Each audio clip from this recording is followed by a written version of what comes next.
So welcome. This is Point of View for Education, and I've had the hardest time recording this. I don't know why. So I'm not gonna. So I'm gonna try my best and get this through. Okay. Hopefully it'll be short and sweet. So in order, the Department of Education requires for teachers to be certified and for teachers to have certifications and licenses. Within those licenses, you have to be a licensed administrator. You have to have a license to be administrator with a minimum of a master's. Okay. And then of course you have specializations. One of the specializations that I got was early childhood. I absolutely loved, and I was a kinder teacher, so I absolutely loved early childhood. The kids are so wonderful, right? They're like sort of like always with their noses, kind of, with their little boogers, and they kind of have their hands all sort of, dirty all the time. They're very inquisitive, they're very curious, they're funny, they love you, they sort of don't know how to tie their shoelaces, so they're learning that, and then sometimes they put their shoes on backwards, which I absolutely loved. So I have an early childhood certification.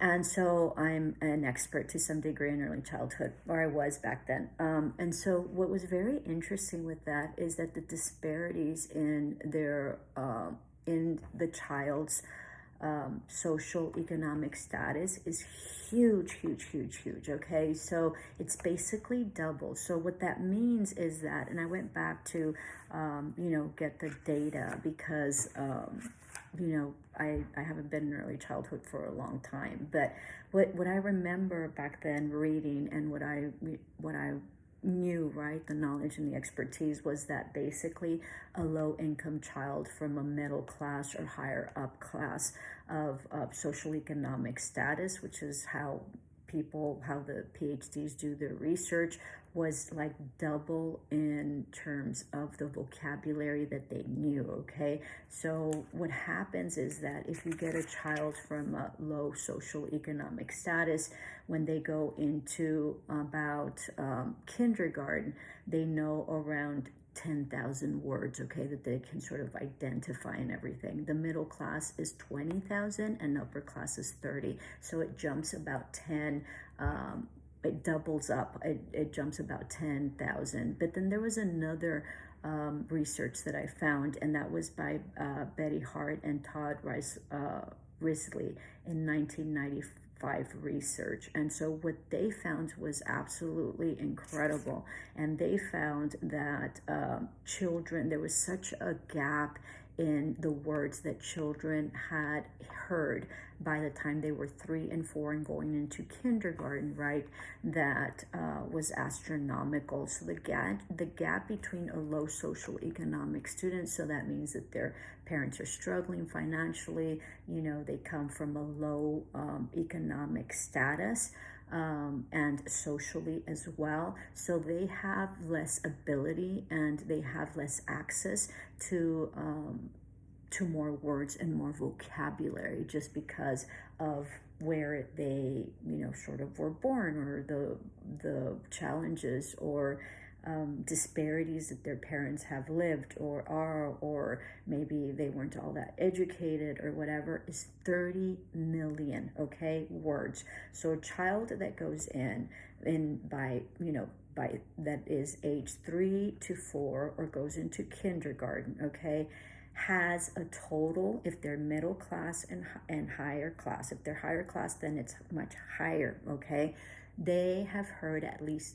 30 million words more than a lower social economic student. Okay, so if you come from humble beginnings, right, in terms of economics, in terms of money, or even knowledge, right, schooling, your child is going to be at a deficiency of 30 million, or you were at a deficiency of 30 million if it was you. And so it's very hard for schools. Schools are very hard. We get all types, and we have all types of children, because the United States educates everyone, okay, 444. I can't stress that enough. Other countries don't, okay? Other countries don't even go up to high school. Once they finish their their secondary, which is middle school, they either go to school, they either go to work, or they go into a four-year college, which most of them cannot afford, or depending on your, on what you were taught in middle school and the pathway that you took, right? Then it determines whether you go to a four-year college or whether you go to a trade school if you pursue it, all right? Because usually the middle schools really focus on sort of trade. We're not like that. We go all the way to high school, and then from there you get to choose if you want to go to community college and you're not all that smart or don't even have all that best grades. It doesn't matter. If they accept you, they accept you. If you can go to college with with not so decent scores. And so with early childhood teachers, we at kindergarten, right, we accept all students. So you can have a student that comes from a very well-to-do family, lawyers, judges, or doctors, or whatever. So that child is going to have been exposed to 30 million more words than a child who is low socioeconomic. And your middle class children sort of land in between there, right? So they're a little bit more to the higher status, but nonetheless, they're still not at the level that the higher status is. There was this incredible book, and I should have, brought it in, called The Culture of Poverty, that we had to read. And that was such an eye-opening to me because I didn't understand a lot of things. And so we only understand what we grew up with. And so that gave me a huge perspective on the disparities of how you grew up and what kind of family raised you. Not good or bad, it's just the disparities. And teachers have to adjust with those disparities. You have to sort of bring up the lower economic student, right, that didn't have the facility or didn't have the educated parents or didn't have the finances in their growth, in the beginning of their childhood growth, in order to be exposed to so many words, to be exposed to books, to be exposed to vocabulary. So they're starting off kindergarten at a deficiency, while the other ones are starting at a very, incredible level. And so what Title I schools bring, right, what Title I is your funding from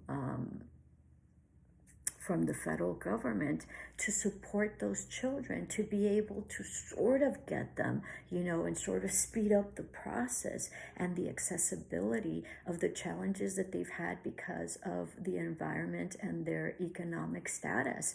And so it's a huge disparity. Can you imagine being at a negative, really, when other people sort of like 30 million? I mean, how can you even fathom 30 million? And it's called the 30 million gap is what the research was called.